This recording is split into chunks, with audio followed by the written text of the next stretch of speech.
TJ's big ass grab bag. Hit it. What Before. in the world is in that bag? What you got in that bag? All right, fellas, like we always do at this time. Kaboom.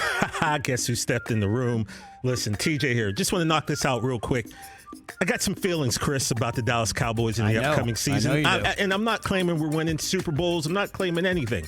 I'm just saying I reached into the big-ass grab bag and just pulled out 5 things that I'm going to be paying attention to this upcoming season about the Dallas Cowboys, great? And coming in at number 5, Micah Parsons and the continued evolution of this Dallas defense. The defense was, the best thing about the Cowboys season last year. Micah Parsons, he sat in your chair, Rich. He literally sat in your chair. He's a lion. He's a lion. He's a beast. The kid's smart. He's athletic. He wants to get better. He wants to be great. I'm looking forward to seeing where Micah Parsons goes in his second year. And also, we got guys like Dante Fowler. Let's see if he can resurrect his career under Dan Campbell, former 3rd pick in the 2015 draft. Looking forward to seeing what this defense and Micah Parsons Dan does. Quinn. I know you said Dan Campbell. Oh, my It's all bad. good. I'm sorry. I watched Hard Knocks last night. It's all good. It's on the brain. Coming in at number 4, special teams and clock management. I keep saying last year we would have beat Tampa Bay in the first game of the season, except for our kicker missed 2 field goals and an extra point.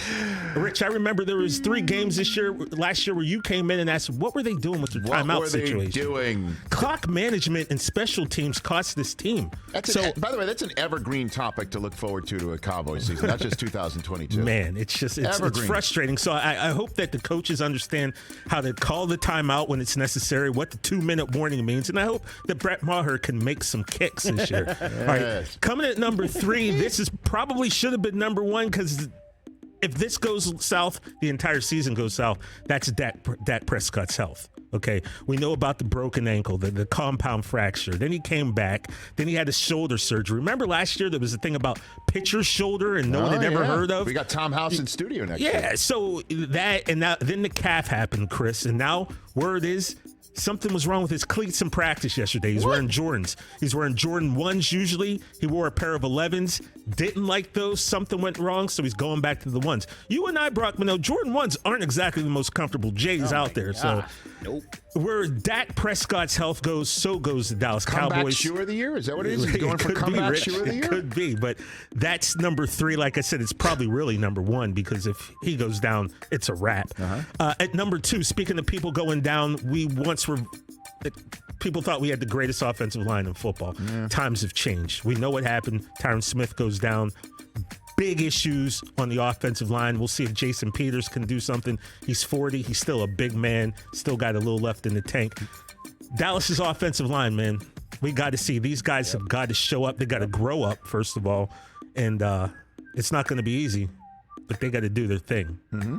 And coming in at number 1, the top story for the Dallas Cowboys, in my opinion, Sean Payton. He's just the specter of Sean Payton.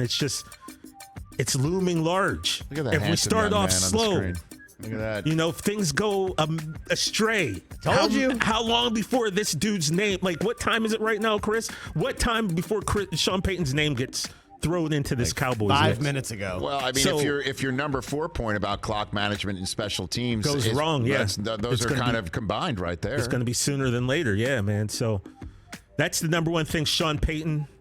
The name's out there. We're going to see what happens, but those are just 5 things that I'm looking forward to. I think 5 questions I need answered. And you didn't give us the extra 5. If you gave us the 6th one, it has to be who's catching the football. Yeah, but I want to save my extras, so I didn't put 6 in there. I want to set you down. I think you're a little shy about it. I'm not worried about the receivers, to be honest with you. Gallup will be back. James Washington, remember he broke his foot about 4 weeks ago. They said he'd be out 6 to 10. Yeah, he should be back by week 3, 4, hopefully. So I'm not so much worried about the receivers. Zach Wilson was supposed to be out 2 to 4. He's going to be out 8. Well, I mean, maybe he's got brittle bones. I can't speak for Zach Wilson. All right, that's your top 5. That's TJ's big ass grab bag right there. That's my man right there. Thank you very much. Feller.